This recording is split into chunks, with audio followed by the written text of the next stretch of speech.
Então, inicialmente, é interessante que a gente entenda de onde vem esse conceito de serviços ecossistêmicos, né? O termo serviços ecossistêmicos mesmo, ele aparece pela primeira vez, ele surge pela primeira vez através de um casal de pesquisadores, o Paul e a Ian Ehrlich, no ano de 1981. Então, após eles terem cunhado esse termo, os próximos anos, né, a década que se segue, é uma década de grande discussão sobre os conceitos desse termo, a aplicação ou a diferenciação, os métodos de utilização desse conceito, sobretudo dentro do âmbito acadêmico. E, após anos dessas discussões, no início dos anos 2000, é quando surge o conceito mais difundido sobre serviços ecossistêmicos, que é um conceito proposto por um relatório da avaliação do milênio. Então, o que diz? Então, que esses serviços ecossistêmicos seriam benefícios que as pessoas obtêm dos ecossistemas, e eles dividem esses ecossistemas em 4 categorias: a de provisão, regulação, suporte e a cultural. E uma vez que esse conceito de serviços ecossistêmicos, após a avaliação do milênio, se tornou tão difundido, a gente começa a ouvir essa abordagem dentro da arena política e institucional. Ou seja, a partir da popularização desse termo, os governos começaram a organizar suas agendas para incorporar esse termo, seja nas suas políticas, seja nos seus planos setoriais. E no passar dos anos, com toda essa discussão, em 2019, a Plataforma Intergovernamental de Políticas para a Biodiversidade e Serviços Ecossistêmicos, ela lançou um grande relatório sobre biodiversidade e esses serviços ecossistêmicos e propôs uma outra nomenclatura para substituir serviços ecossistêmicos, que seria a contribuição das pessoas, da natureza para as pessoas. Que, defendendo, então, que esse termo seria um termo mais inclusivo e com uma maior justiça no sentido de sociobiodiversidade, né? Então, ele conseguiria incluir uma maior diversidade de saberes, e seria um termo mais democrático, mais justo. Também em 2019, só que no âmbito brasileiro, a Plataforma Brasileira de Biodiversidade e Serviços Ecossistêmicos, ela lança o primeiro Diagnóstico Brasileiro de Biodiversidade e Serviços Ecossistêmicos, e alguns meses antes lança também um sumário para tomadores de decisão. Então, tanto esse sumário quanto esse diagnóstico, eles são um grande compilado de informações sobre o status desses serviços ambientais, desses serviços ecossistêmicos e de formas de operacionalização desses serviços ecossistêmicos no Brasil. Esse sumário, então, ele traz informações muito, muito importantes, assim, muito pertinentes, mostrando a importância da biodiversidade brasileira. Deixa eu só voltar. Mostrando a importância da biodiversidade brasileira para a manutenção da segurança e soberania, tanto hídrica quanto alimentar, no Brasil. A diversidade de plantas que podem ser exploradas, inclusive também pensando no quanto essas plantas e esses organismos, eles são utilizados para produtos bioativos, para produtos cosméticos e também como fármacos. E um ponto muito interessante é que eles, de igual forma, eles também citam a importância da diversidade cultural do Brasil e das diferentes formas de saber que as populações indígenas, que as comunidades tradicionais guardam consigo. Então, esses saberes tradicionais e ancestrais, eles também são valorizados dentro desse sumário para tomadores de decisão, para que isso seja incluído dentro das políticas que vão ser feitas, né? Que vão ser construídas. Então, se esses ecossistemas e toda essa biodiversidade, ela tem essas relações que são diretas ou indiretas, uni- ou bidirecionais, com vários desses serviços ou várias funções ecossistêmicas, e que se, por um lado, a perda dessa biodiversidade, desses ecossistemas, trazem grandes riscos para a segurança do país, no sentido de produção de alimento, no sentido de segurança hídrica, de perda de espécies, de vulnerabilidade de populações e também de saúde e bem-estar. Por outro lado, no outro extremo, a valorização dessa biodiversidade, desses ecossistemas, tem um grande potencial para trazer oportunidades para o país, e oportunidades que vão desde o setor econômico e social, a redução de desigualdades e pobreza, a valorização de produtos que são naturais e muitas vezes são exclusivos do Brasil. E entre esses dois extremos, a ponte que existe entre eles são justamente o desenvolvimento de políticas. E entenda-se por essas políticas não só o que fica na mão dos governantes, mas toda uma inclusão e uma coprodução de estratégias e de normativas, estratégias e afins, que é feita com a sociedade como um todo. Então, tendo a participação de diferentes atores sociais, de diferentes formas de conhecimento, de diferentes saberes, atendendo a necessidades que são múltiplas e complexas. Então, por isso deve haver esse diálogo entre esses diferentes setores e esses diferentes atores na instituição dessas políticas de desenvolvimento. Diante desse cenário, então, a gente se questionou, no caso do Brasil, o quão inclusivas são essas políticas socioecológicas no sentido de abordar o conceito e a operacionalização dos serviços ecossistêmicos e também atender à Agenda 2030, né? Atender aos Objetivos de Desenvolvimento Sustentável.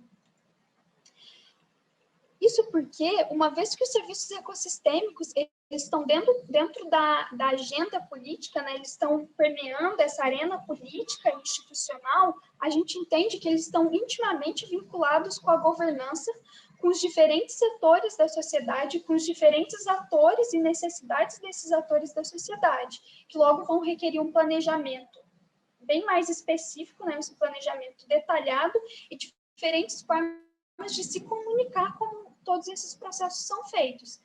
Isso porque as políticas, quando elas englobam de forma completa e de forma robusta esses serviços ecossistêmicos, elas tendem a ser um mix de políticas, né? Elas tendem a ser políticas intersetoriais, o que é importante porque elas vão incluir, então, esses atores, incluir outras formas de pensamento e ser, então, políticas mais justas socioecologicamente, podendo ter uma gestão adaptativa e participativa.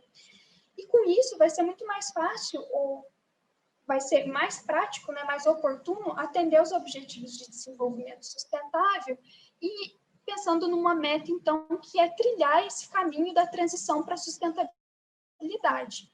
No entanto, para o Brasil, existem o que a gente percebe é que existem muitas lacunas, tanto na incorporação desse conceito de serviços ecossistêmicos e de serviços ambientais, bem como na sua operacionalização.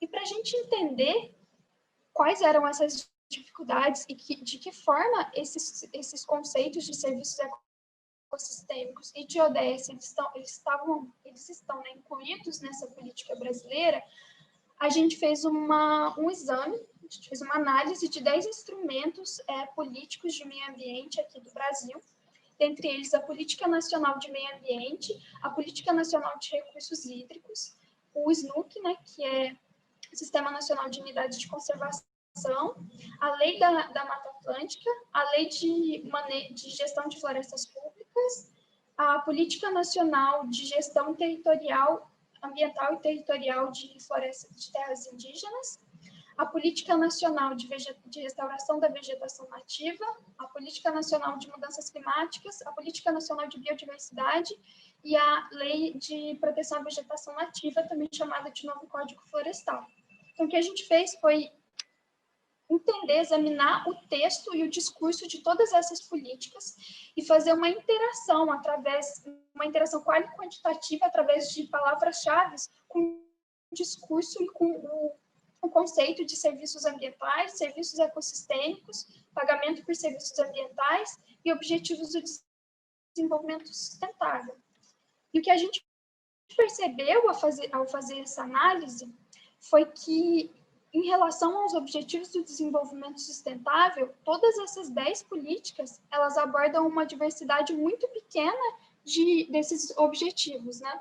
E os principais objetivos que são relatados, que são comentados, ou que têm essas palavras-chave em consonância, são o objetivo 15, que fala sobre a vida na Terra, o objetivo 14, sobre a vida na água, o objetivo 9, sobre indústria e inovação, e o objetivo 11, sobre cidades e comunidades sustentáveis. E o que a gente percebe é que a gente já esperava que alguns desses objetivos eles fossem realmente supercitados, né? Justamente porque são objetivos que estão relacionados já no contexto ambiental, no contexto ecossistêmico.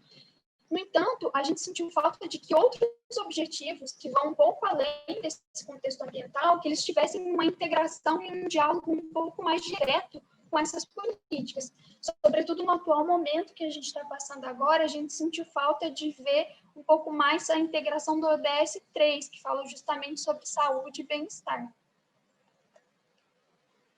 Mais especificamente sobre cada uma dessas políticas, no caso da Política Nacional de Meio Ambiente, o que a gente encontrou foi um alinhamento muito fraco do discurso, do texto dessa política, com a abordagem de serviços ecossistêmicos e objetivos de desenvolvimento sustentável, muito provavelmente por uma questão temporal, né? Então, existe uma defasagem temporal. Como a política ela foi feita na década de 80, que foi também um momento em que estava surgindo, por exemplo, o conceito de serviços ecossistêmicos, é compreensível o motivo pelo qual ele não tenha sido abordado logo no início. Mas, ainda assim, como é uma política que sofreu várias emendas, ela poderia ter sido complementada ao longo dos anos. Por outro lado, um ponto muito interessante que a gente vê nessa política é que ela trata de dois princípios muito importantes, que é o princípio poluidor-pagador e o princípio provedor-recebedor. E é justamente esse princípio provedor-recebedor que vai sustentar, que vai ser um dos pilares que sustentam os pagamentos por serviços ambientais, o que é, então, de grande importância. De forma muito semelhante, a Política Nacional de Recursos Hídricos, ela também teve esse alinhamento fraco com ODS, com serviços ecossistêmicos. Também existe uma questão temporal, por ser uma legislação que foi feita já em algumas décadas passadas.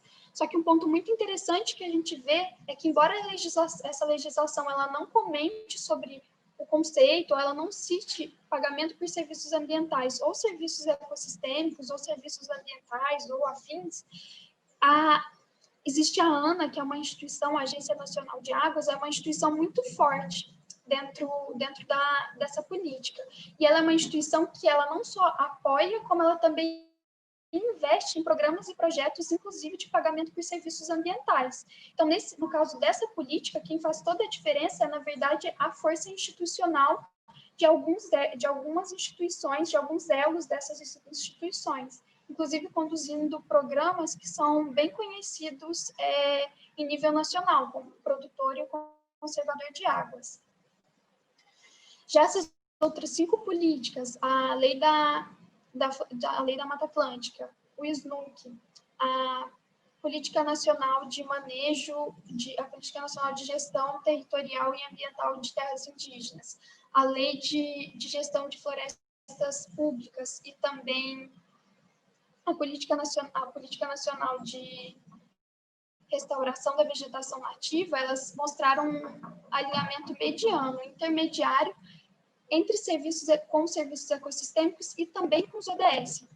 Isso porque elas citam, em alguns momentos, esses termos, mas elas não são capazes, elas não têm dentro do seu texto uma definição do que seriam esses termos ou uma forma direta de operacionalização deles. E isso é problemático, isso é um entrave, porque se você não tem uma definição do que é uma política de serviços ecossistêmicos ou ambientais, ou como fazer a operacionalização disso, a aplicação disso ela fica restrita ao interesse dos tomadores de decisão ou à interpretação deles do que seriam essas práticas. Então, em alguma gestão isso pode ser aplicado, só que em outras gestões isso pode ser descontinuado por não haver entendimento de que o projeto ou o plano que esteja sendo empregado, eles possa mesmo ou não estar correspondendo a essas expectativas de atender serviços ecossistêmicos, serviços ambientais ou PSA. E também é outro problema, porque se não existe uma definição, muitas vezes não existe uma defesa de plano orçamentário para se investir nesses programas.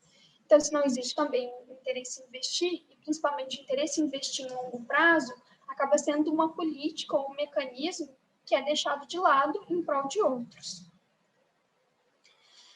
Já a Política Nacional de Biodiversidade, a Política Nacional de Mudanças Climáticas e o novo Código Florestal, eles apresentaram um alinhamento mediano com os ODS, mas eles foram bem mais assertivos e diretos com um diálogo com serviços ecossistêmicos. Embora eles ainda não apresentem uma definição para esses termos, existe uma citação muito grande deles ao longo dos textos e dois deles apresentam também, de forma bem clara e direta, apoio a financiamento e a outros tipos de programas para a operacionalização de serviços ecossistêmicos. O Código Florestal, por exemplo, no artigo 41, ele comenta de forma bem explícita o apoio a financiamento por pagamento por serviços ambientais. Então, já é uma forma de, dentro dessas políticas, né, dentro da legislação, isso já está evidenciado de uma forma clara. E o que a gente encontra hoje ainda são alguns projetos de lei em tramitação, tanto no Senado quanto na Câmara. Projetos sobre a definição de serviços ecossistêmicos, da sua monetização, sobre uma política nacional de serviços ambientais, e o que está em maior voga por serviços ambientais. Existem alguns projetos avançados, né, que começou esse processo de avançar no final do ano passado, na segunda metade do ano passado, é a PL 312. Essa PL ela tem avançado tanto na Câmara quanto no Senado em caráter de urgência. Isso porque tem havido um grande interesse, tanto nacional quanto internacional, principalmente por parte da bancada ruralista, em aprovar esse tipo de política. Mais para frente eu vou comentar um pouco mais sobre pagamento por serviços ambientais, o que é e seu escopo, mas é interessante a gente já pensar que esses pagamentos por serviços ambientais, esse tipo de mecanismo, é um mecanismo que ele surge no seu escopo com uma natureza que é conciliar conservação e alívio da pobreza, né? Conservação e diminuição de desigualdades sociais. Então, as pessoas que vão receber esse auxílio financeiro para conservação ou para mudar um tipo de produção, para fazer uma produção mais sustentável, geralmente são pessoas que estão marginalizadas. No entanto, o que essa PL propõe é que não só esse tipo de... não só essa camada da população tem acesso a isso, mas que qualquer tipo de proprietário rural, inclusive os grandes proprietários rurais, os latifundiários, eles possam ter acesso a esse tipo de auxílio. Então, na natureza, a Política Nacional de PSA ela já está nascendo de uma forma diferente do que é o escopo do próprio PSA, né? Se o escopo do próprio PSA é diminuir as desigualdades, a gente não pode dar voto para uma política que vai justamente acentuar essas diferenças, né? Sobretudo porque se o pagamento é feito por hectare, quem vai ganhar, de qualquer forma, quem vai ganhar mais dinheiro vai ser quem tem mais hectare, e não quem não quem tem a maior necessidade de mudar um comportamento de produção ou de ter esse auxílio financeiro dentro da sua propriedade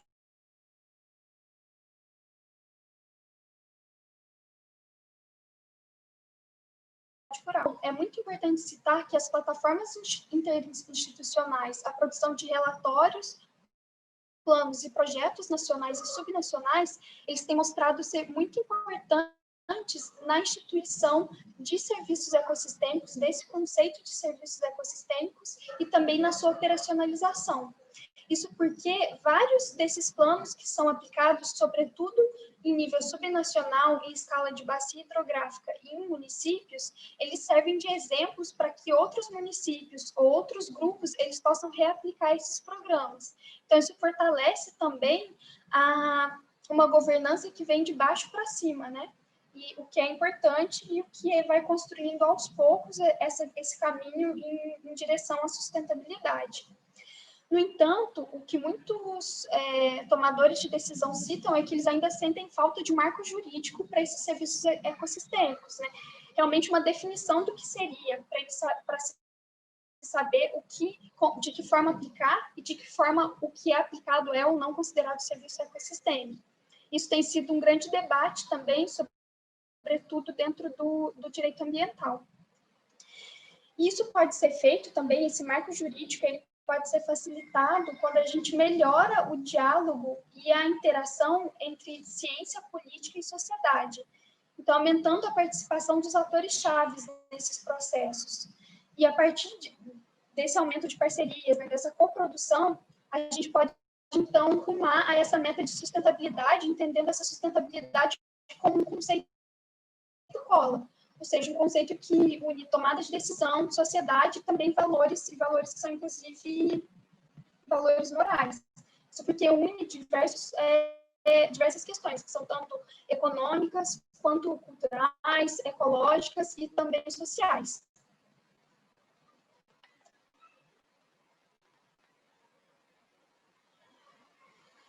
Pensando um pouco sobre esse diálogo e sobre essa coprodução e falando um pouco sobre a responsabilidade da ciência no fortalecimento desse diálogo e dessas parcerias, é interessante pensar que a ciência ela tem algumas formas de produção de conhecimento, produção e comunicação de conhecimento. Uma ciência mais clássica, ela tinha em mente que o local dela era um local segregado à parte dos outros sistemas, à parte do restante da sociedade, e um local um pouco que separado de uma responsabilidade diferenciada, em que todos os outros sistemas eles estariam gerando problemas e levando esses problemas até esse centro, né, essa casinha da ciência, e a ciência seria responsável, então, por trabalhar e devolver soluções a todo esse restante esses outros sistemas, né, a sociedade como um todo. No entanto, isso é um pensamento um pouco ultrapassado. Atualmente, quando a gente pensa em coprodução, quando a gente pensa em ciência transdisciplinar, o que acontece é que a ciência ela não está e nem nunca teve segregada de todos esses outros sistemas da sociedade. O que ela está, na verdade, é intrinsecamente em contato com esses sistemas. Ela é parte desse problema, mas também parte da solução. E a parte da solução desse problema, implica em dialogar com esses outros núcleos, né, com esses outros microsistemas, e com as formas de conhecimento desses outros sistemas. E através desse diálogo, dessas parcerias e dessa coprodução, é que as melhores respostas vão surgir desses problemas que são problemas múltiplos e complexos. E é por isso que, nesse ponto de vista, a ciência, muito mais do que comunicar, ela deveria também dialogar de uma maneira mais direta, né? de uma melhor maneira com esse restante da sociedade, com esses outros sistemas, mais do que informar, deveria coproduzir, e mais do que divulgar, também deveria estar disposta a escutar o que esses outros núcleos e o que esses outros saberes têm a falar sobre as situações e problemas.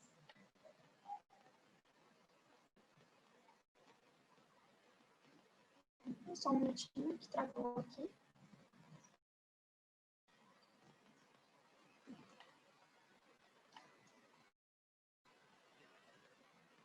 Está travado aí para vocês também? Sim, Thaís. Se você preferir tirar a câmera por hora, se tiver um pouco instável, fica à vontade. Tá, vou tirar um pouco, porque eu estou achando que está um pouquinho instável. Tá, passou agora o slide. Passou, né? Tá. Então, a partir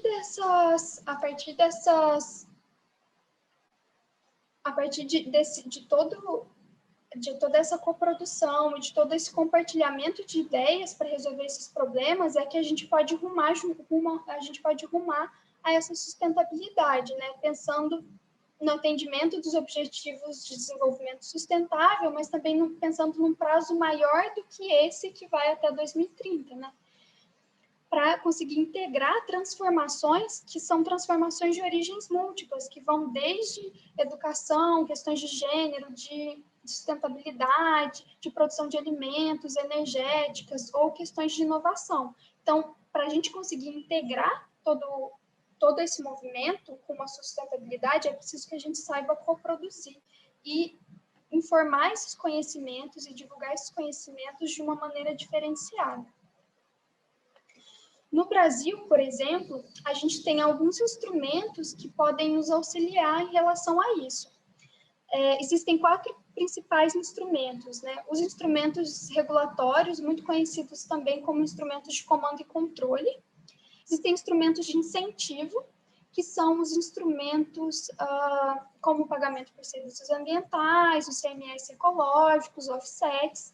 Existem outros que são menos conhecidos, como aqueles baseados em direito, que são instrumentos ainda tímidos no Brasil e de utilização, alguns deles ainda recentes, como a jurisprudência da terra, que foi aplicada pela primeira vez aqui no Brasil em 2017, com o caso do Rio Doce, e também programas para grupos tradicionais e grupos indígenas, além também de instrumentos que são socioculturais, como comunicação, educação e sistemas de formação. Eu vou me focar em um deles, que são os de incentivo, e mais especificamente, então, nos pagamentos por serviços ambientais. Então, como eu disse para vocês, esses pagamentos por serviços ambientais, eles são mecanismos de incentivo, né, de incentivo financeiro também, não só de incentivo ao conhecimento e incentivo técnico, mas também de incentivo financeiro, que tenta conciliar, então, conservação e desenvolvimento socioeconômico, no sentido de desenvolvimento socioeconômico para redução de desigualdades e alívio de pobreza para grupos que são que são mais marginalizados, grupos que estão marginalizados de uma forma geral, sejam eles pequenos produtores, sejam eles comunidades tradicionais ou indígenas. Trata-se, então, de um mecanismo que ele é baseado no princípio provedor-recebedor. Então, existe alguém, ou um grupo, ou uma pessoa que é o provedor desses serviços ecossistêmicos, e existe outro grupo, ou outro ente, que vai ser o recebedor e que também vai ser aquele responsável por pagar por esse serviço ecossistêmico. Embora seja uma transação voluntária, é uma transação que ela implica, na grande maioria das vezes, na existência de um contrato. Isso quer dizer o quê? Quer dizer que uma vez que o provedor aceitou receber um dinheiro para poder prover esses serviços ecossistêmicos, ele vai receber uma quantia por isso e ele vai ter que apresentar algumas modificações. Ele vai ter que mostrar uma mudança de comportamento. E essa mudança de comportamento, ela pode ser demonstrada através de diversos tipos de indicadores, que depende de cada programa. No entanto, essa transação é voluntária. Ele só vai assinar esse contrato se for da vontade dele fazer parte desse tipo de processo. E é interessante que esse é um tipo de mecanismo, né, um mecanismo que ele consegue integrar tanto os interesses individuais desses provedores e de recebedores, quanto também interesses coletivos, por exemplo, interesses das pessoas que vivem em uma cidade ou um estado, ou mesmo numa bacia hidrográfica. Esses esquemas, eles começaram a ganhar popularidade na América Latina a partir da década de 90. Inclusive, também no Brasil, a partir da década de 90, já começam a surgir os primeiros programas ou as primeiras ideias para programas de pagamento por serviços ambientais. E tanto na América Latina, e o que a gente viu também para o Brasil, é que a maior parte desses programas eles estão focados somente em 2 tipos de serviços ecossistêmicos, que são aqueles relacionados a carbono, né, de manutenção da floresta em pé, e também aqueles relacionados à questão hídrica, né, serviços hídricos. E é interessante que esses programas, eles têm uma visão inclusiva, ou seja, se eles tendem a atender essa população marginalizada, que está habitando em locais que necessitam de conservação ambiental, mas que eles estão marginalizados, essa proposta ela consegue ser inclusiva de atender às necessidades dessas populações. E são mecanismos conhecidos também por internalizar esses custos ambientais. Como a gente pode ver nessa figura, se por exemplo, existe uma área, se em toda essa área existir a conversão de uma área natural em pastagem, o que a gente vai ter é uma grande perda de serviços ambientais, ou serviços ecossistêmicos. No entanto, se parte dessa área que seria convertida em pastagem, ela continuar conservada, o que a gente tem, então, é que dentro dessa parte que foi conservada, você já vai ter um pouco dos serviços que seriam perdidos sendo mantidos. E a pessoa vai ser compensada de forma similar pela manutenção dessa área que não foi convertida em pastagem, tendo como base o custo que ela ganharia convertendo essa área para uma modalidade de pasto. Isso é o que a gente chama de custo de oportunidade, né? Que é o custo que ela, por um lado, vai deixar de ganhar, não convertendo em pastagem, mas, por outro, vai ganhar estando dentro de um programa de pagamento por serviço ambiental e tendo como resposta a proteção de parte desses serviços ambientais. Tendo em vista esse cenário, aí nós nos questionamos outros dois pontos. Qual é o escopo, né? Qual é a dimensão, quais são as principais características desses programas de pagamento por serviços ambientais no Brasil? E por que esses esquemas, eles ou não têm sucesso ou não conseguem ganhar amplitude, seja essa amplitude espacial, seja ela temporal? E para descobrir isso, para investigar isso, o que nós fizemos foi uma revisão sistemática em que a gente trabalhou com artigos científicos, um conjunto de palavras-chave, e com esse conjunto de palavras-chave, a gente buscou artigos no Web of Science, depois a gente trabalhou com uma amostra de artigos do Google Acadêmico, e também nós procuramos outros tipos de publicação, que foram os documentos institucionais, documentos de ONG, do Ministério do Meio Ambiente, de outras instituições ambientais, do IBAMA. Então, qualquer um desses documentos que falasse sobre pagamento por serviços ambientais. Ao todo, foram mais de 400 documentos analisados. Desses 400, pouco menos da metade, de fato, foram capazes de caracterizar esses programas. A maioria deles só fazia uma citação. E a gente caracterizou esses programas com diversas características. Então, quais eram as metas, se era só ecológica, se era ecológica e econômica, se era ecológica, econômica e ambiental, e, enfim, se existia uma meta política também, ou cultural. Quais tipos de categoria de serviços ecossistêmicos eles abordavam, pensando nas 4 categorias que eu citei lá no começo: cultural, provisão, regulação e... Bom, as 4 categorias do MEIA. E suporte. Na dimensão espacial, desde onde esse projeto ocorre, em que cidade, em que estado, desde a amplitude, se é uma amplitude local, estadual ou nacional. A dimensão temporal, desde o momento em que esse esquema ele surgiu, ou quanto tempo ele durou, se ele já está ou não finalizado. A origem e o tipo de financiamento desses projetos, quais são as esferas participantes, quem são os atores participantes desses programas, quem são os beneficiados e se existe uma resposta desses programas após eles finalizarem, uma avaliação ou um monitoramento deles. E o que a gente encontrou foi que até agora a gente conseguiu caracterizar 89 esquemas de PSA no Brasil.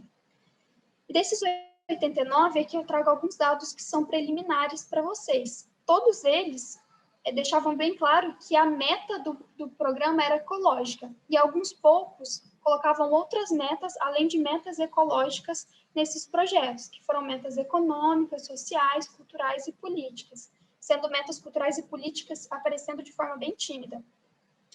Boa parte desses programas, eles trabalham com o que a gente chama de pacote de serviços ecossistêmicos, que é justamente usar um serviço ecossistêmico chamado de guarda-chuva, né, que consegue, de uma forma ou de outra, incluir todos os outros quatro tipos de serviços ecossistêmicos. Por exemplo, os serviços hídricos. E esse tipo de programa baseado em serviços hídricos ou serviços que são mais generalistas, eles são importantes, principalmente no Brasil, porque é uma forma de ampliar as pessoas que podem integrar esse programa, né? Ampliar os provedores de serviços ambientais e também também facilitar a forma como se faz a medição ou como se trabalham os indicadores desses serviços ambientais. Por exemplo, a ANA, a Agência Nacional de Águas, ela já tem de forma mais delimitada que tipos de indicadores você tem para considerar se está havendo ou não provisão desses recursos hídricos. Então, isso facilita os requisitos de adicionalidade e condicionalidade existentes dentro desses esquemas. No geral, esses esquemas são locais, restritos tanto à bacia hidrográfica quanto a municípios. Isso é bem interessante porque, mais uma vez, mostra o fortalecimento dessa governança que vem de baixo para cima. Tanto a origem dos fundos, dos financiamentos encontrados, quanto a condução desses programas, elas mostraram ocorrerem de forma de parceria entre as instituições pública e privada, de forma que as instituições públicas, elas aparecem tanto em nível municipal, quanto estadual, quanto federal, ou uma combinação desses três tipos de instituições. Por outro lado, o que a gente vê é que em torno de 10 a 15% só desses programas que a gente analisou, eles têm algum suporte legal, né? Eles são respaldados por algum suporte legal. E isso se mostrou um problema, né? Isso se mostrou um dos entraves para o sucesso desses programas. E também que poucos programas, eles relatam se existe ou não um processo de monitoria ou de avaliação dos resultados desse programa. Embora a informação seja bem incomum, toda vez que ela aparece, ela mostra que existe um monitoramento geral ou pelo menos um monitoramento parcial dos dados. Então, o que a gente percebeu é que a caracterização desses pagamentos por serviços ambientais no Brasil, ela pode ser vista sobre 4 ângulos, né? Eles são, sobretudo, ecológicos, eles estão espacialmente concentrados, eles geralmente ocorrem nos estados, na região sul e sudeste e no bioma da Mata Atlântica. Eles possuem diferentes graus de sucesso e de longevidade, justamente por não terem ou suporte legal, ou financiamento, ou interesse da gestão em continuar esses programas, e que também existe uma grande lacuna na avaliação e no monitoramento desses programas. Mais do que isso, então, o que a gente percebeu foi que existe uma divulgação ainda muito limitada de todos esses esquemas, né, de todos esses exemplos. Isso porque boa parte desses exemplos, eles estão restritos ao nível municipal. Uma vez que estão restritos ao nível municipal, eles ficam no conhecimento somente da prefeitura ou de outros órgãos e entidades que estão conduzindo esses programas, e muitas vezes não tem uma maior divulgação. Que é ruim porque muitas vezes essa divulgação, ela poderia servir como uma forma de ampliar a aplicação desses programas, desses esquemas, e servir também de exemplo para que outros municípios, outras bacias hidrográficas possam reproduzir o programa que já foi aplicado e que talvez já tenha resultado, mostrando quais os prós e os contras e as limitações. Esses programas, eles também são vistos de uma maneira setorial, ou seja, geralmente eles são criados para resolver uma questão ecológica, uma questão relacionada à conservação, ao fornecimento de alimento, ao fornecimento de água. E, diferentemente do escopo dos PSAs, que é também para atender questões socioecológicas, também para atender questões socioeconômicas. Como era esperado, boa parte dos programas, então, eles atendem a serviços hídricos e a serviços florestais, como já era de se esperar e como também já é comum na América Latina como um todo. o que a gente percebeu foi que cerca de 60% a 70% desses esquemas, eles estão restritos à região sul e sudeste. E o nosso entendimento sobre isso é que ou esses esquemas ocorrem com mais frequência, né, realmente nos estados dessas regiões, seja por um maior investimento ou por um maior interesse dos tomadores de decisão em adotar esse tipo de mecanismo, ou então simplesmente porque a região sul e sudeste, ela na verdade investe mais na divulgação desses esquemas e na geração de informação sobre os programas de pagamento por serviços ambientais que existem. Então, o que existe, na verdade, não seria um maior número de programas ali, seria somente uma melhor forma de divulgá-los. Boa parte também, quase 80% dos esquemas, eles estão restritos à Mata Atlântica. E a gente relaciona isso à questão de a Mata Atlântica por ocorrer na região costeira e ser também uma área de grande adensamento populacional e onde estão concentrados os principais fluxos, tanto econômicos quanto sociais, existe um conflito maior pelo uso de recursos naturais. Isso teria demandado, então, uma maior necessidade de políticas que tentam conciliar, né, conservação ambiental com esses usos. Então, por isso, o fato dela de ser mais comum, né, mais presente na Mata Atlântica. E outro ponto importante foi que a gente viu uma parceria entre as instituições públicas e privadas, tanto para financiar esses esquemas, quanto na gestão desses esquemas, e isso foi muito importante na promoção de pagamentos, de programas de pagamento por serviços ambientais com sucesso e longevidade. No entanto, existem várias limitações ainda a esses programas, limitações que existem desde o escopo desses programas, né, desde a idealização desses programas até a prática desses programas em si. E isso tem relação com o grau de sucesso e longevidade desses programas. Então, a falta de uma regulamentação ou de um suporte, uma legislação que suporte esses programas poderia diminuir a longevidade e o sucesso deles. Falta de investimento, de financiamento, sobretudo em financiamento robusto e de longo prazo, também é um dos pontos que diminui o sucesso e também a longevidade desses programas, bem como o diálogo e as parcerias limitadas. E o que a gente fez também, e é o processo que a gente está agora em condução, foi que a gente tentou entender também como os tomadores de decisão, como eles encaram esses tipos de mecanismos. E, para isso, a gente trabalhou com entrevistas com esses tomadores de decisão, entendendo se eles, o que eles pensam sobre pagamentos por serviços ambientais, se isso é utilizado na gestão, se eles concordam, se eles acham eficiente. E o que a gente percebeu, na verdade, a primeira coisa que eu percebi nisso foi uma diferença em relação a gênero. Para mim foi muito difícil conseguir entrevistas com tomadoras de decisão, com mulheres.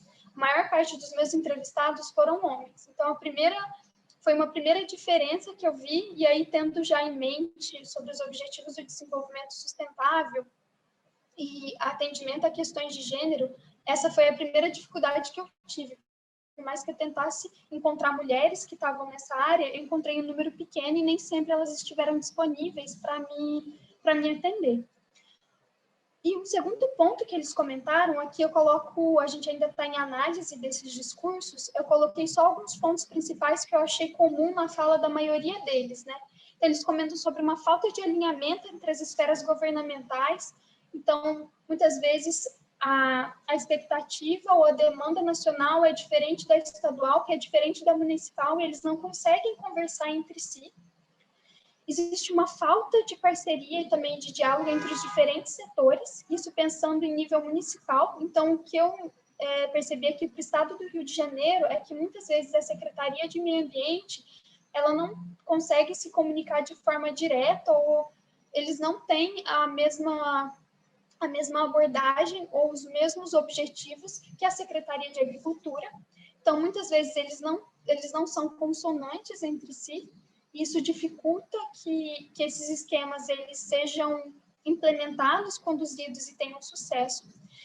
Existe uma falta de orçamento e de financiamento para esses projetos. Então, boa parte desses projetos, quando eles não conseguem entrar nessa parte de orçamentária, quando eles não conseguem ter um lugar nesse investimento orçamentário durante o planejamento político, o que acontece é que eles só ocorrem se abre um edital e se a equipe ganha um edital para conduzir esses projetos, que é o que aconteceu em alguns projetos, por exemplo, na cidade do Rio e no estado do Rio de Janeiro. Eles comentam também sobre dificuldades para se operacionalizar e para conduzir esses programas, dificuldades que vão desde financeiras quanto técnicas e dificuldades de diálogo para conduzir. Eles falam também muito dessa incerteza de continuação desses programas quando muda a gestão. Então, muitas vezes eles falam que eles avançam alguns passos e aí, quando a gestão acaba, eles retornam esses passos e em uma outra gestão eles precisam reconstruir tudo o que eles já tinham pronto, porque o programa foi descontinuado. E outro ponto também é que, muitas vezes, pelos pagamentos por serviços ambientais, eles serem um pouco mais burocráticos, existe um interesse em outros tipos de instrumento, por exemplo, o ICMS ecológico. Ele parece ser muito mais atrativo aos governos municipais do que o próprio pagamento por serviço ambiental. Então, existe também essa demanda por instrumentos que sejam um pouco mais simples. Além de incertezas na adesão e na longevidade desses programas, se os atores sociais, os provedores desses programas, eles vão querer se engajar ou não. Então, para finalizar, o que a gente percebeu com tudo isso é uma importância de se conhecer e de se entender quais os pilares que garantem, que constroem esses programas de pagamentos por serviços ambientais e que garantem o sucesso e a longevidade desses pagamentos. Principalmente porque isso pode diminuir esforços tanto técnicos quanto institucionais e financeiros, sobretudo para o Brasil, que é um país que não tem muito financiamento, não tem muito dinheiro para utilizar nessa área, e também é um país em que se faz necessário conciliar conservação ambiental e diminuição das desigualdades. E pensando nisso, principalmente atualmente, em que há alguns poucos meses atrás foi lançado o programa Floresta Mais, que é um programa de PSA nacional. Então, esse tipo de conhecimento acho que pode ser um bom subsídio para que esse programa ele possa ser um pouco mais assertivo. Além do mais, fortalecimento das instituições, da governança local, apoio da governança federal e também inclusão de atores sociais desde o início do projeto. Além de investimento robusto de longo prazo, eles parecem ser decisivos para o sucesso, para a longevidade desses PSAs e para que eles ganhem escala tanto temporal quanto espacial. Por fim, então, nesse projeto, o que a gente acredita é que os pagamentos por serviços ambientais, embora às vezes pareçam burocráticos, eles podem ser uma das estratégias que, combinadas a outras estratégias também de incentivo e também de outros tipos de instrumentos, elas podem contribuir para o atendimento da Agenda 2030 e, principalmente, ser um caminho para se trilhar essa transição à sustentabilidade, mesmo que seja a passos lentos, que seja uma forma, né, que seja uma estratégia de trilhar esse caminho. E, finalizando, então, eu gostaria de agradecer ao Programa de Pós-Graduação em Ciências Ambientais e Conservação, que é onde eu desenvolvo esse doutorado, que é da UFRJ lá de Macaé, a CAPES pelo investimento, pelo apoio financeiro, e ao convite do CS Rio para poder apresentar um pouco dessa pesquisa e um pouco desses dados. Também agradeço a atenção de todos que quiseram participar e que ficaram presentes. Agradeço bastante.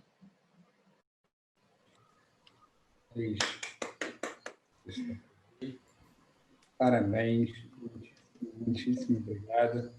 Toda vez que eu vejo, fica melhor o trabalho, então. Que bom.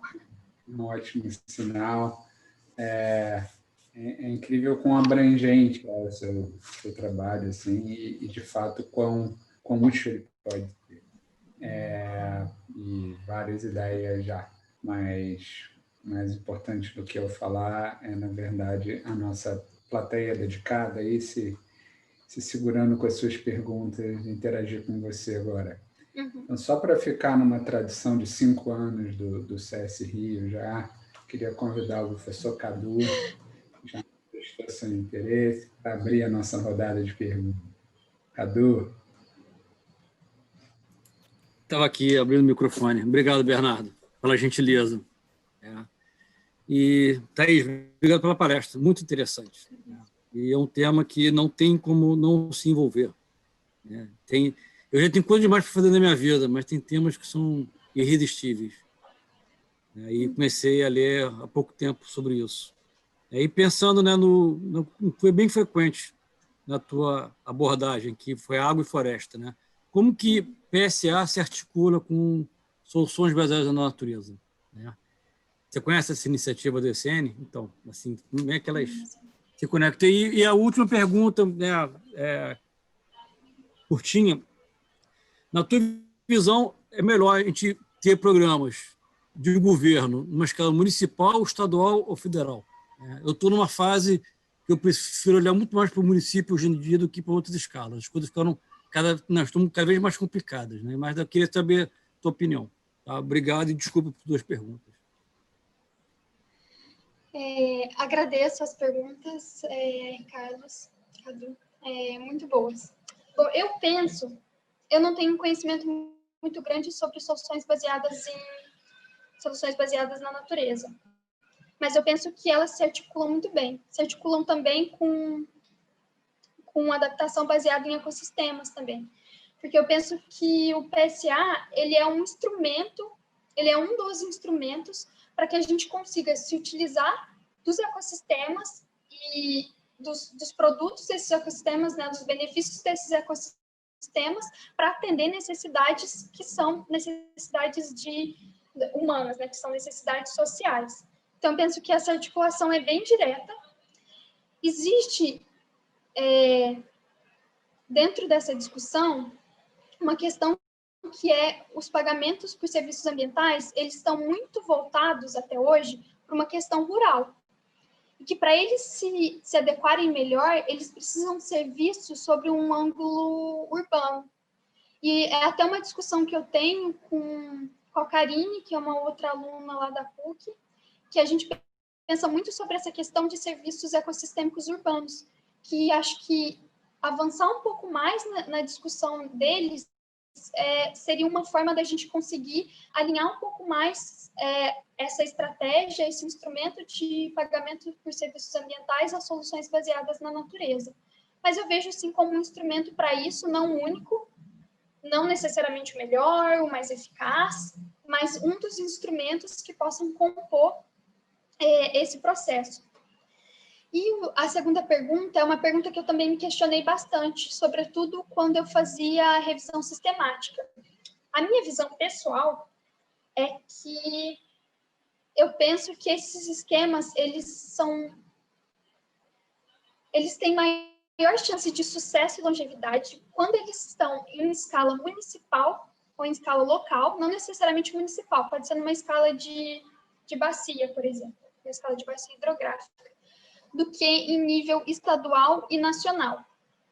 Isso porque, quando você vai trabalhar em escala municipal, em escala local, você entende qual é o ecossistema que você está trabalhando, você entende quais as demandas, as necessidades daquele ecossistema e como aqueles atores locais eles estão ou não dispostos a participar desse mecanismo. Quais as necessidades, o que pode ser feito e o que não pode ser feito. Por outro lado, um esquema, quando ele tem a participação estadual ou federal, a chance de você ter um financiamento robusto é maior. Então, você tem esses prós e os contras. Mas o que eu vi em boa parte desses esquemas é que eles ocorrem em nível municipal, só que o nível federal e estadual, muitas vezes, eles dão um aporte financeiro ou um aporte técnico, de conhecimento técnico, para a condução desses projetos. Então, existe um apoio. E é por isso que eu penso, então, que esquemas locais talvez sejam melhores para longevidade, para sucesso, justamente por essa por eles serem mais idiosincráticos, né? Eles capturarem melhor essas necessidades e percepções. E podem ter o apoio das outras escalas também.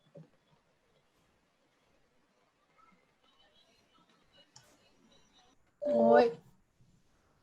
Posso fazer uma pergunta? Branca, ótimo. Oi. Obrigado. Boa tarde. Obrigado, Cadu. Thaís, vocês fizeram algum... Eu tenho que me apresentar? Não, posso fazer pergunta direto.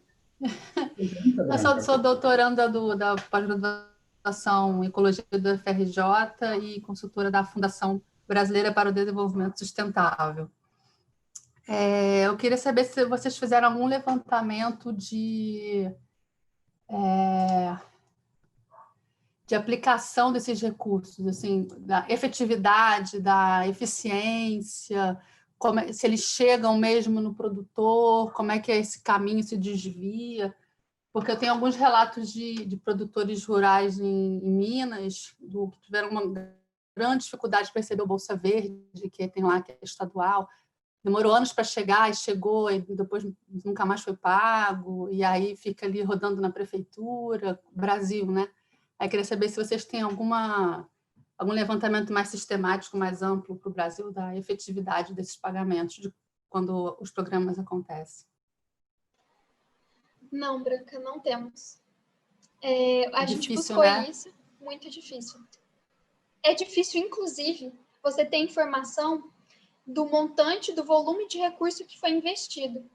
Quando a gente fez essa revisão sistemática, que a gente separou várias categorias, o interesse também era esse, de saber quanto se recebe e de que entidades vem esse dinheiro e como esse dinheiro foi direcionado, que parte foi direcionado a planejamento do programa e que parte foi direcionado, vias de fato, ao pagamento desses produtores. Mas a gente não tem essa informação. E eu vou te falar que eu não lembro de ter lido essa informação em nenhum desses 400 artigos, desses 400 trabalhos que eu analisei.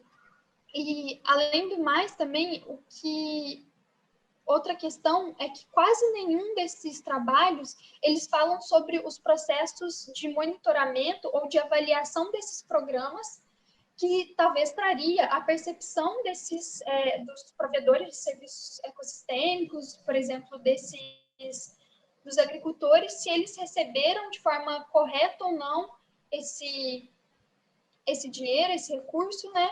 E como isso foi usado. Então, esse é um dado que a gente não tem, mas um dos meus capítulos, ele trata exclusivamente de um programa de pagamento por serviço ambiental de Macaé.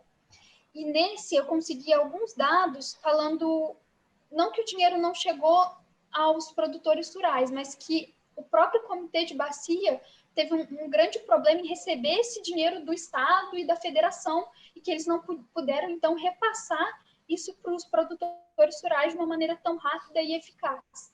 Mas isso eu consegui indo atrás de quem trabalhou, de quem estava envolvido no processo, enfim. Mas ter um relato disso é bem difícil. Obrigado, Thaís, pela resposta. Branca, pela pergunta. Ótimo revê-la. Bernardo. Por favor, vai em frente e depois a gente tem o Leonardo também.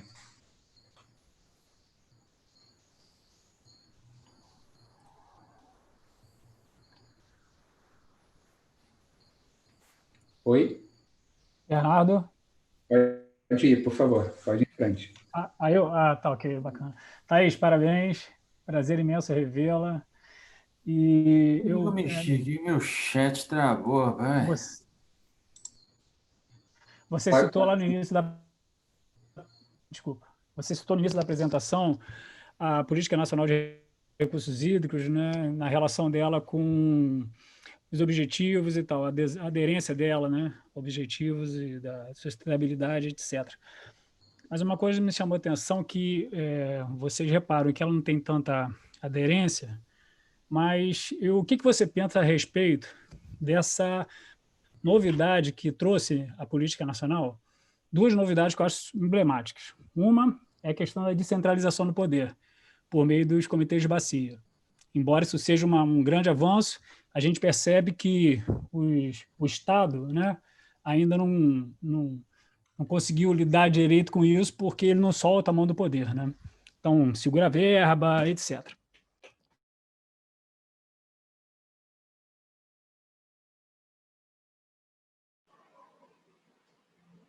Terminou, Guilherme? Posso responder?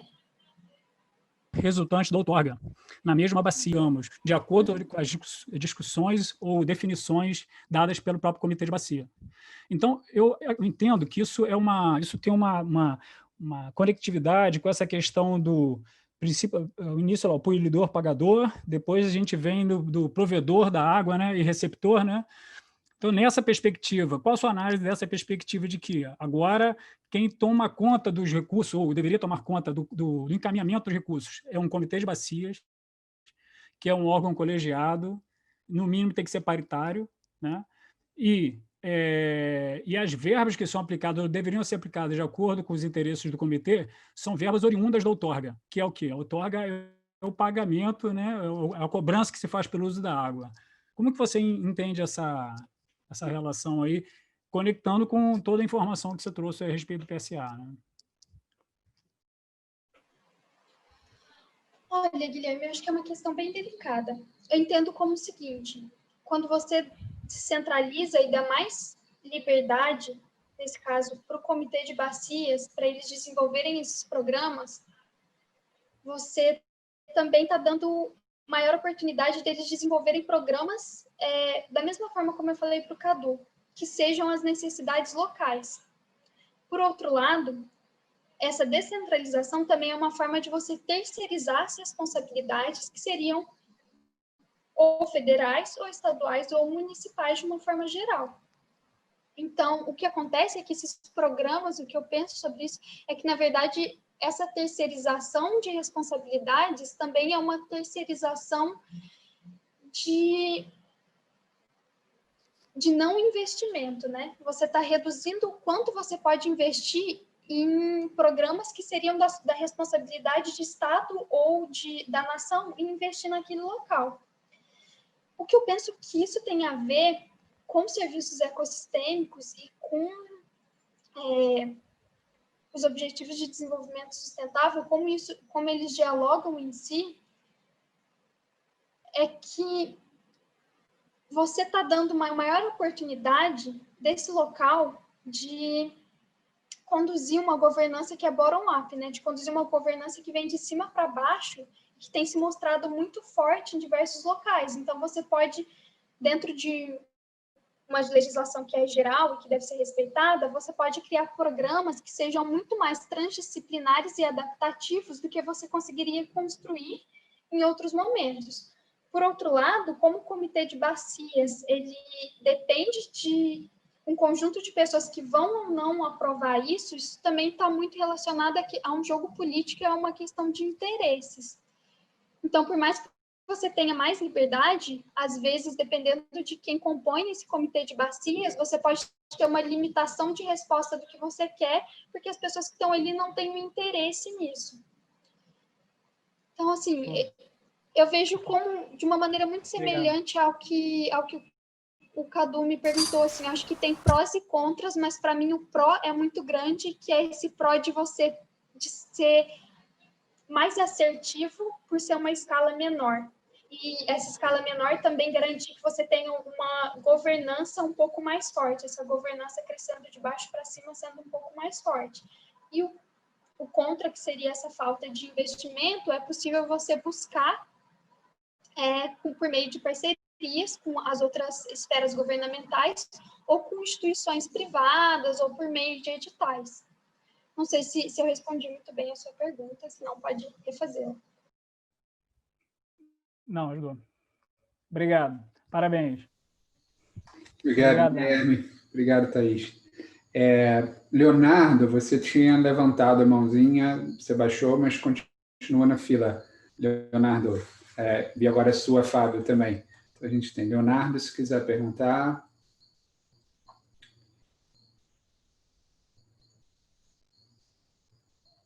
Se não, Marcondes. Leonardo, depois, se você quiser, ainda avisa a gente no chat, a gente volta a você. Marcondes, por favor. Olá, boa noite. Me ouvem bem? Sim. Sim, é porque eu estou numa 3G, não estou com acesso ao Wi-Fi. Primeiro, parabéns, Thaís, pela apresentação. Eu queria fazer 2 perguntas. A primeira seria mais em relação ao custo de oportunidade da terra. Como que você avaliou isso dentro dessa revisão sistemática? Porque eu já tive assim contato com 2 programas, né, mais de perto, avaliando, aqui mesmo na Mata Atlântica, no estado do Rio, e eu percebi que tinha uma insegurança dos proprietários rurais, era um PSA hídrico, né? Então tinha uma insegurança de que depois que aquela área que ele deixou para poder reflorestar ou alguma coisa assim que pudesse aumentar, e no momento em que o contrato é encerrado ou que acaba, né, o contrato do programa, ele perdeu, né, na visão de alguns que eu entrevistei, ele perderia aquela área para pecuária, porque normalmente nesses programas o custo de oportunidade é calculado de acordo com para a produção, né, leiteiro ou gado de corte. Então ele fica nessa insegurança também porque a lei da Mata Atlântica tem uma restrição muito maior, né, para supressão vegetal do que em outros biomas. Então acho que era uma primeira pergunta, como que você viu isso nos artigos, enfim, nos trabalhos que você avaliou. E uma segunda pergunta é mais sobre, já que, né, estamos relacionando aos ODS, questões de redução de desigualdades, como que você vê também o PSA como uma oportunidade para as comunidades tradicionais?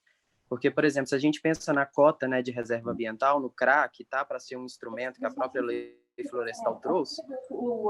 Então, Posso continuar? Eu soube, né, até onde eu sei, que nenhuma comunidade tradicional do Rio, do estado do Rio, possui ainda o CAR, né, o Cadastro Ambiental Rural. Então, como que também teria uma perda de oportunidade para essas comunidades estarem acessando um tipo de crédito por áreas que eles têm muito maiores do que o mínimo, né, de reserva legal e APP, e isso poderia estar trazendo uma maior rentabilidade para essas comunidades e, enfim, participando de processos, talvez de PSA de carbono, hídrico, ou biodiversidade, ou qualquer outro.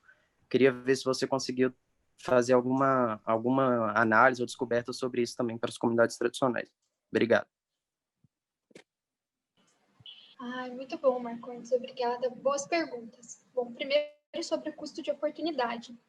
Eu não entrei na questão de custo de oportunidade no meu trabalho, isso porque o custo de oportunidade, quando ele é calculado durante o planejamento do programa, né? E se já é difícil a gente ter dados sobre o programa enquanto ele está em condução, enquanto ele está funcionando, em andamento, né? Ou após ele terminar, o que a gente consegue de informação sobre essa fase de planejamento desses programas é ainda mais difícil. Só que o que eu vi relatado em alguns trabalhos que contavam como foi esse planejamento, em alguns dos documentos, é que eles calculam esse custo de oportunidade justamente da maneira como você falou, que é uma equivalência entre o preço da terra, do hectare naquele local, e a atividade mais comum daquele local, ou a atividade que o provedor do serviço aceitou trocar, né? Por exemplo, se ele aceitou, se ele faria daquela área uma pastagem, qual é o custo de oportunidade para uma pastagem, ou o custo de oportunidade para um outro tipo de produção, por exemplo, de café ou uma produção de milho. Mas eu não me lembro deles explicando nenhum desses trabalhos, assim, a maneira exata como eles calcularam isso. Alguns comentavam como era feito por hectare, né, como era feita uma pesquisa de mercado e tudo mais, mas a gente não trabalhou com essa ideia de custo de oportunidade. Mas uma coisa que você comentou quando você fazia essa pergunta, que foi uma das nossas metas durante o trabalho, foi entender assim, depois que o programa acaba, então o proprietário ele não converteu uma área, ele mudou o comportamento e não converteu uma área a pastagem ou um outro tipo de produção que seria insustentável e manteve aquela área de vegetação. O que a gente queria saber é se depois que acaba esse programa, qual a porcentagem de produtores rurais que continuaram mantendo esse comportamento de conservação, ou seja, o custo de oportunidade não foi só um custo financeiro, foi um custo de oportunidade técnico, de conhecimento e de mudança pessoal no comportamento dele ou da família dele. Então, o custo de oportunidade vai muito a mais do que geralmente se paga por hectare, que é cento e poucos reais, mais geral, né? O custo de oportunidade é muito além disso, e ele só pode ser calculado vias de fato depois que esse programa acaba. Mas a gente achou em cerca de 2, 3 trabalhos só uma análise sobre isso, sobre o que acontecia depois de 5, 10 anos que o programa tinha acabado e se as pessoas, esses proprietários, continuavam ou não mantendo essas áreas conservadas e preservadas, né, restritas do restante de áreas deles. Então, é uma informação que a gente não tem, mas é uma informação que eu gostaria muito de ter, esse custo de oportunidade real, né? Esse custo de oportunidade que vai muito além do valor pago, mas que a longo prazo mostra o quanto esses proprietários conseguiram mudar o comportamento e quanto isso foi interessante para eles. Isso a gente não teve relato. A sua segunda pergunta sobre como os pagamentos por serviços ambientais, eles podem auxiliar comunidades tradicionais? É uma pergunta bem interessante, porque na análise dos 89 esquemas que a gente fez, o que a gente percebeu foi que, geralmente, as comunidades tradicionais, elas são atendidas quase que frequentemente, assim, tem programas de pagamento por serviços ambientais que vão atendê-las na Amazônia, que é quando existe uma visão de preservação não só dessas áreas que eles têm em maior quantidade, mas também de toda uma questão de proteção também dos conhecimentos locais, dos saberes tradicionais e culturais deles. O que eu penso sobre isso, e o que eu também vi nos trabalhos, é que os programas de pagamento por serviços ambientais, quando eles são desenhados para essas comunidades tradicionais, eles já são desenhados conforme existe a regularidade das áreas ou não, e se essas áreas não estão regularizadas, se é necessário um CAR, se é necessário um certificado da terra, eles têm esse trabalho com essa população tradicional para depois dessa regularização, eles instituírem um pagamento por serviço ambiental, justamente para ele ser mais justo e essa população não sofrer com essa parte de não pode incluir o projeto porque eles não estão com a terra regularizada. Mas isso foi muito comum na região da Amazônia. Para a Mata Atlântica, a gente tem poucos programas que são voltados exclusivamente para a população tradicional, e aí sim eu acredito que se existem essas restrições, com CAR ou com qualquer outro tipo de regularização da posse da terra, essas comunidades elas vão ser prejudicadas de alguma forma. No entanto, o que pode existir é um programa à parte, né? Um programa separado que possa atender a essas comunidades. Isso. Muito obrigado pela resposta. Excelente. Parabéns, Thaís.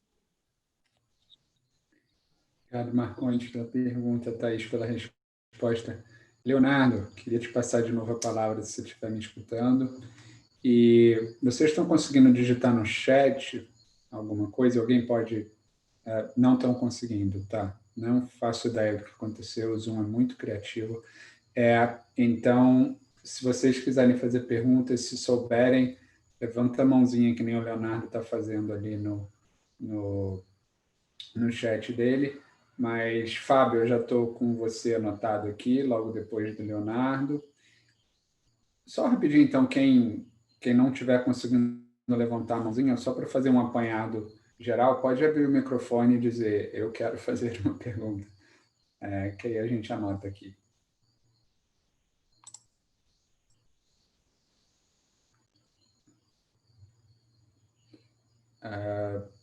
Bom, por enquanto fica nisso, então. Leonardo, a palavra é sua.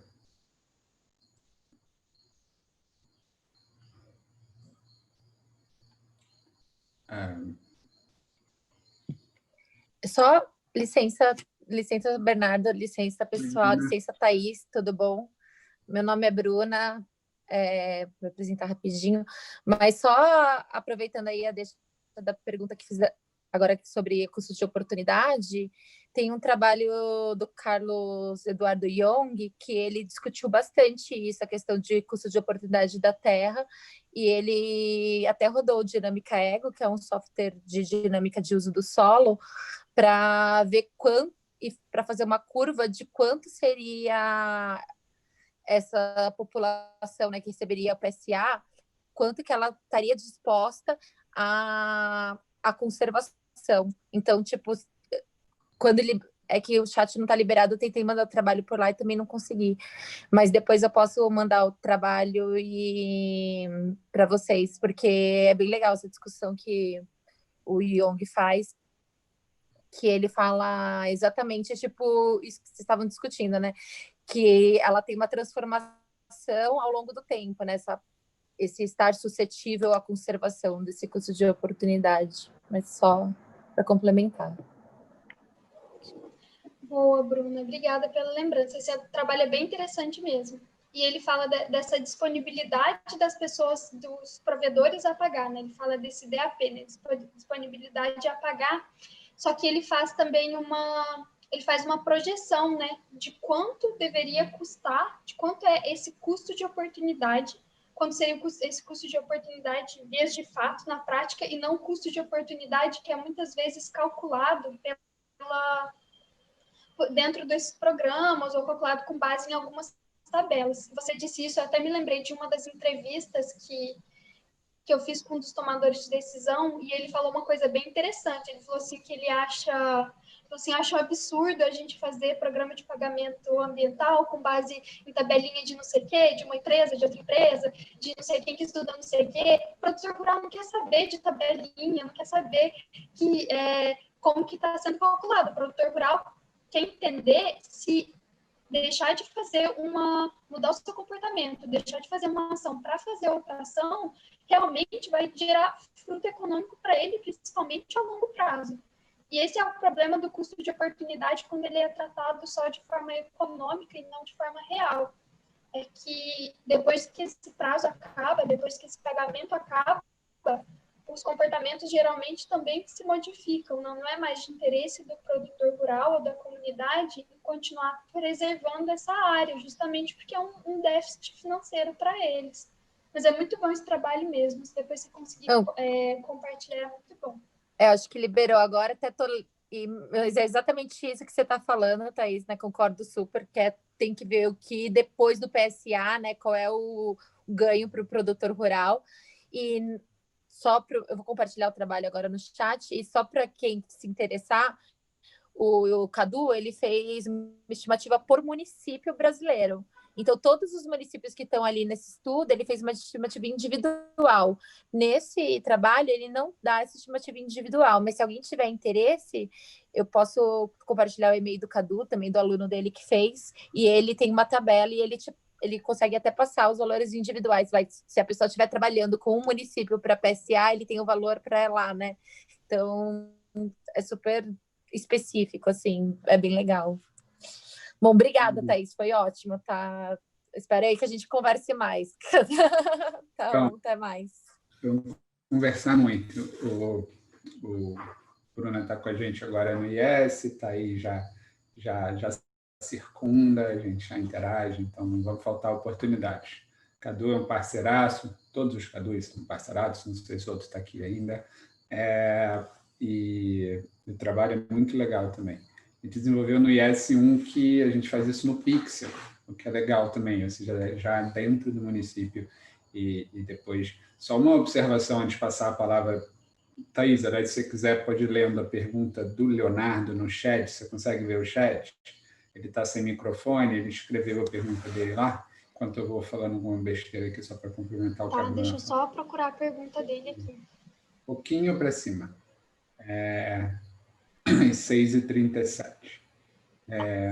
Não, desculpa, ele mandou só para mim. Deixa eu falar. Okay. Deixa eu ler mais alto, então, que é bem mais interessante do que eu ia falar mesmo.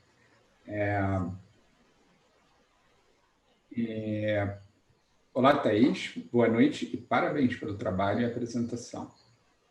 Sendo um pouco mais crítico em minha observação, você acha que a descontinuidade de programas de PSA ainda possa ter relação com a questão como esses pagamentos são feitos e o quanto geram de retorno financeiro real, ou seria algo mais ligado a interesses pontuais de cunho político e mecanismos de marketing ou falso senso de consciência verde?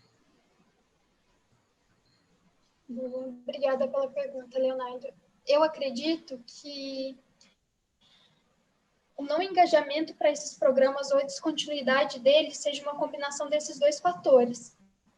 Tanto, por um lado, existe uma certa desmotivação por quanto é pago e uma certa desmotivação política, porque, como eu disse, os pagamentos por serviços ambientais, eles são interessantes, eles nascem com uma proposta muito interessante, mas eles são um pouco burocráticos. Tanto que, hoje em dia, se tem muitos programas que não são só PSA, são tipo PSA, porque a origem do PSA é baseada, de acordo com um dos autores, o Under, né, ele fala que o PSA tem que ter 5 pré-requisitos. Dentro desses pré-requisitos, você precisa de vários indicadores, em alguns casos, dependendo do serviço que você está trabalhando, para ter certeza de que existe adicionalidade, que existe condicionalidade, que o produtor rural está, de fato, fornecendo esses serviços para receber um retorno financeiro que é muito pequeno. Então, se a gente for pensar na realidade, os programas de pagamento por serviços ambientais, eles são muito interessantes na sua proposta, mas para quem vai conduzir esse programa, ele pode parecer um pouco burocrático e um pouco custoso. Então, eu acredito que, por um lado, é uma falta de interesse em se participar desse programa, tendo esse retorno em vista, né, um retorno baixo, pensando por parte de produtores rurais e comunidades locais. E, por outro lado, PSA foi uma questão quase como um modismo durante os anos 90 e o início dos anos 2000. Depois disso, nós tivemos, né, vários outros tipos de estratégias surgindo e outras estratégias que foram mais convidativas naquele momento. Então, o PSA, ele caiu, essas estratégias de PSA caíram um pouco, né? Elas começaram a ser um pouco mais descontinuadas ou substituídas por outras.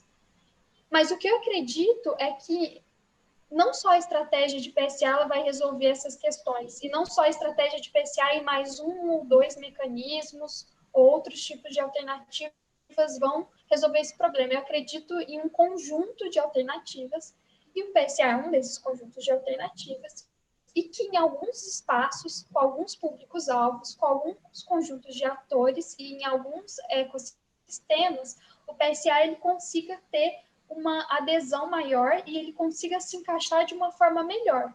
Em outros espaços, o ICMS ecológico, os offsets, repartição de bens e benefícios, eles vão ser mais atrativos e vão ser mais simples do que a aplicação de pagamentos por serviços ambientais. Pensando também que pagamentos por serviços ambientais ele tem sofrido nesses últimos anos um processo de mercantilização também, né? Já existe uma grande discussão pelo termo pagamento, né? A ideia de que você está pagando por um serviço ambiental que seria obrigação de preservar. Então, existe toda uma discussão simplesmente pelo termo, né? Pela origem da palavra.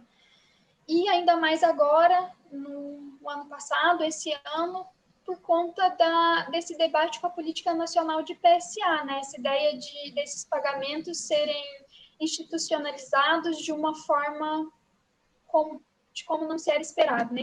Institucionalizados de uma forma a quase promover a desigualdade ao invés de amenizá-la.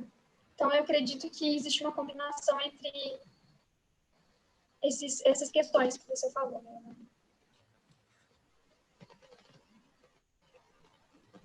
Obrigado, Thaís. Obrigado pela pergunta. O próximo na lista de espera é o Fábio. Fábio, por favor, e depois do Fábio a gente vai para o... só para avisar aqui, para o Edson, que escreveu no chat, mas se quiser repetir em voz alta depois, fica à vontade, Edson. Mas antes, Fábio, por favor. Thaís, tudo bem? Boa noite, obrigado pela palestra. Gostei muito. Eu queria, eu prestei, se é que eu prestei bem atenção a tudo que você falou, foram muitas informações, mas eu percebi o seguinte, que você identificou uma certa assimetria, uma certa concentração dos pagamentos por serviços ambientais no sul do Sudeste. Eu estou falando de São Luís, no Maranhão, tá? Então, estou no ecótono, digamos assim. E me interessa bastante os dados relacionados a essa grande área periférica, onde estou inserido, que é o Nordeste.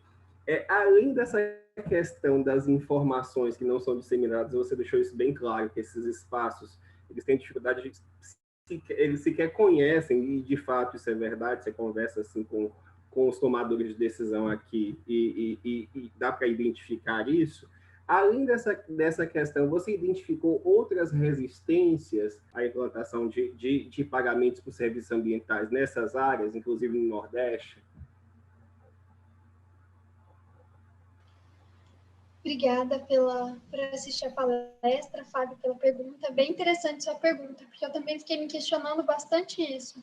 Se eu não me engano, o Nordeste me apresentou somente uns 6 ou 8, estou lembrada ao certo, mas 6 ou 8 pagamentos por serviços ambientais que eu consegui identificar em todos esses 400 artigos, que eles me ofereceram caracterização sobre eles, né?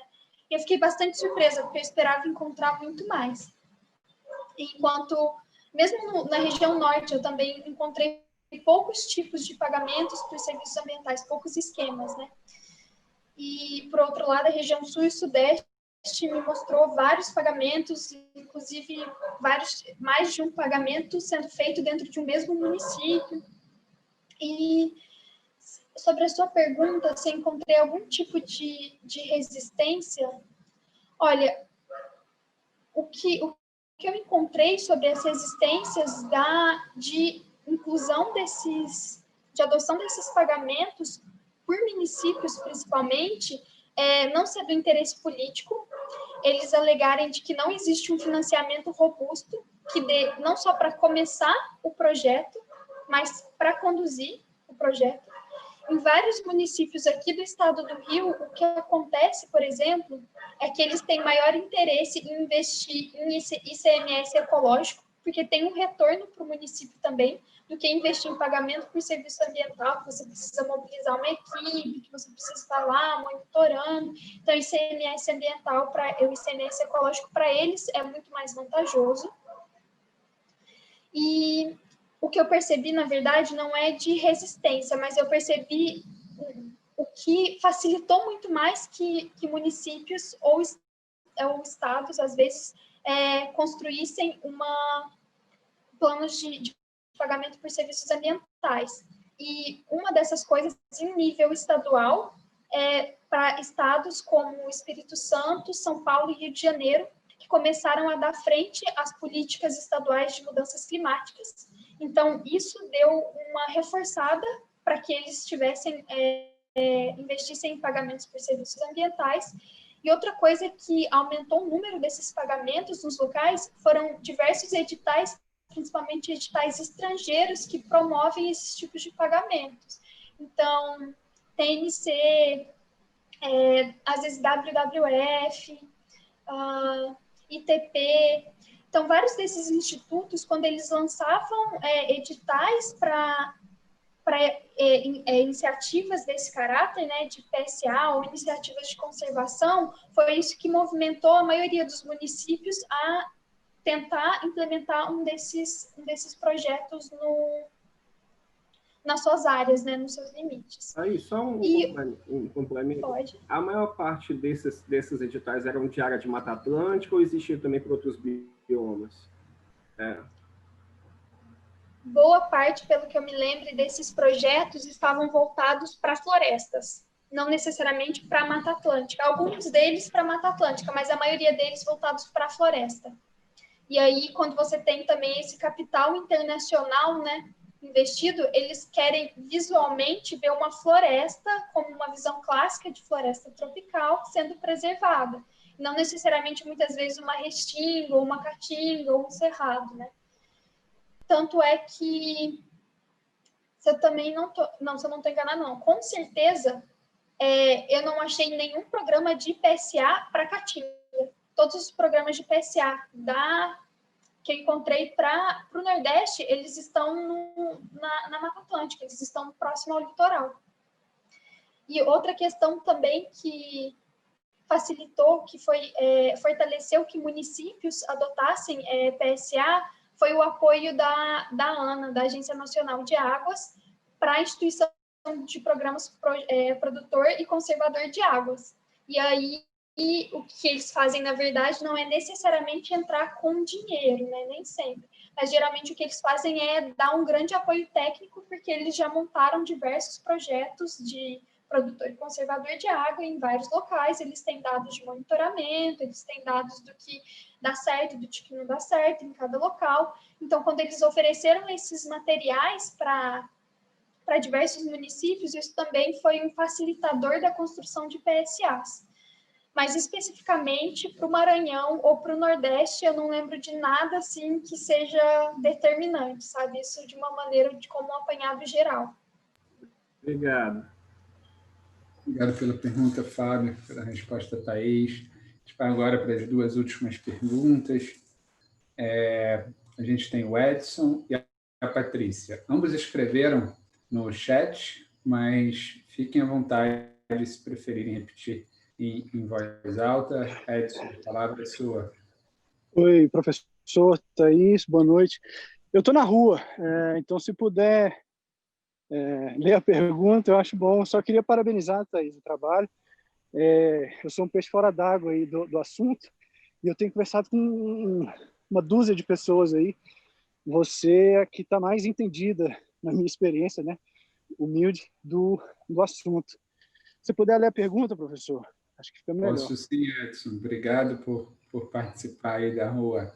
Thaís, considerando o comportamento de pessoas comprando créditos de carbono para neutralizar suas pegadas individuais, qual a perspectiva do PSA nos próximos anos? Você imagina indivíduos pagando por serviços ambientais?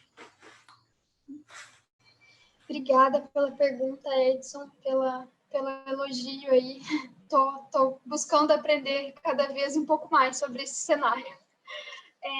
Cara, pergunta interessante.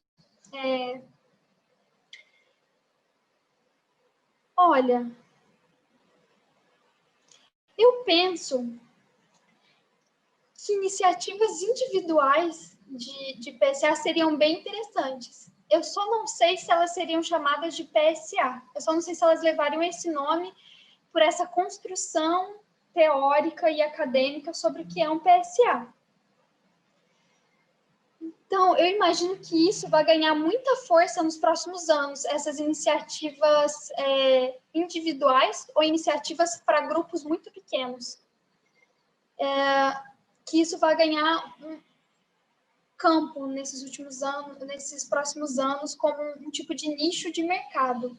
Agora, que isso vai se institucionalizar como um PSA, tal qual a gente conhece, um PSA estrito sensu, eu tenho minhas dúvidas, mas acho que nada impede que ele se torne um modelo desses tipo PSA, esses outros modelos generalistas de PSA. Então, eu penso isso. Foi uma questão que eu vou refletir mais sobre isso.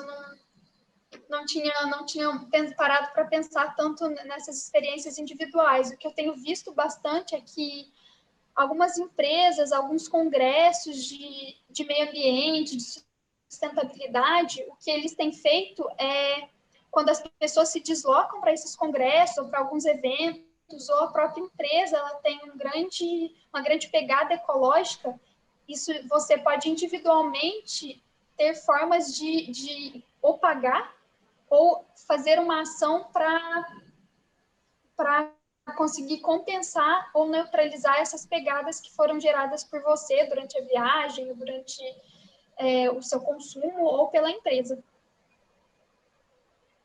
Muito legal. Eu concordo com a resposta, não estou aqui para responder, mas eu acho que tem um potencial muito legal para isso ganhar escala. Gostei muito da pergunta também do Edson, Aliás, Edson, parabéns pelo belo exemplo aí de máscara na rua. Muito legal, não só arrasou pela pergunta, como pela mensagem de que ainda estamos num período de muito cuidado. Obrigado, Edson. Obrigado, Thaís, pela resposta. Patrícia, você escreveu que a sua internet está um pouco ruim, e então eu vou ler a sua pergunta, se você não se importar. Thaís, parabéns e obrigada. Excelente. Sou Patrícia, doutoranda em Geotecnia Ambiental, aluna do professor Bernardo. Fiquei curiosa sobre o comentário da falta de mulheres em tomada de decisão. Se possível, gostaria de ouvir sua opinião, visão sobre esse ponto. Obrigado. Oi, Patrícia. Agradeço a pergunta, muito boa também, porque eu também fiquei refletindo sobre isso. Então, esse ano, quando eu busquei fazer as entrevistas, eu tinha um público-alvo definido já, que eram tomadores de decisão do estado do Rio e da cidade do Rio de Janeiro, que estivessem envolvidos ou com a Secretaria de Meio Ambiente como um todo, com a Secretaria de Sustentabilidade e Biodiversidade, com a Secretaria de Planejamento, e também com pessoas da Secretaria de Agricultura que estivessem trabalhando nessa parte de sustentabilidade e meio ambiente também. E daí, quando eu fiz a lista das pessoas que eu ia entrar em contato, se eu não me engano, das 15 pessoas que eu separei, tinham só umas 3 ou 4 mulheres. E dessas 3 ou 4 mulheres, eu não consegui entrevista com nenhuma delas. E o que eu consegui de entrevistas de mulheres foram uma assistente de um dos tomadores de decisão, então ele não me deu entrevista e ele colocou o assistente dele para me dar entrevista, então essa é a entrevista de mulher que eu tenho, e a outra pessoa que me deu entrevista foi a esposa de um dos tomadores de decisão, que ela também trabalha na área, mas ela necessariamente não estava dentro dessa minha lista, dentre os secretários ou dentre os assistentes, os superintendentes, e ela me deu a entrevista junto com ele. E foi muito bom, assim, porque ela me trouxe visões muito diferentes, sabe? Mas essas duas foram os 2 exemplos de mulheres que eu tive me dando entrevistas na tomada de decisão. E isso me impressionou bastante também. A gente ter poucas mulheres nesses processos, e além de ter poucas mulheres nesses processos, eu não consegui entrevistas com elas. Inclusive, eu mandei vários e-mails para essas pessoas e falei assim, olha, é importante, inclusive, por uma representatividade feminina, quanto a esses discursos que vocês vão reproduzir para mim sobre isso. Mas, mesmo assim, por conta de agenda, dessas coisas, eu não consegui. Mas não só por uma indisponibilidade delas, não, esse número é reduzido. Esse número é reduzido, de fato, porque a representatividade feminina na arena política e governamental, ela já é bem reduzida. Obrigada, Thaís. Eu acho que a minha internet melhorou um pouquinho. Excelente apresentação. Eu fiz essa pergunta também, eu fiquei curiosa, porque eu trabalho na área de sustentabilidade também, além de estar fazendo doutorado na indústria de óleo e gás. E a gente percebe mais ou menos isso que você descreveu.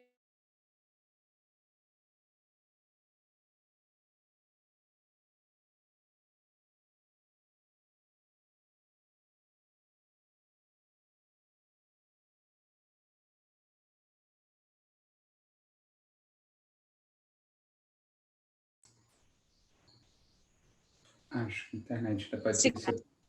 Não, voltou.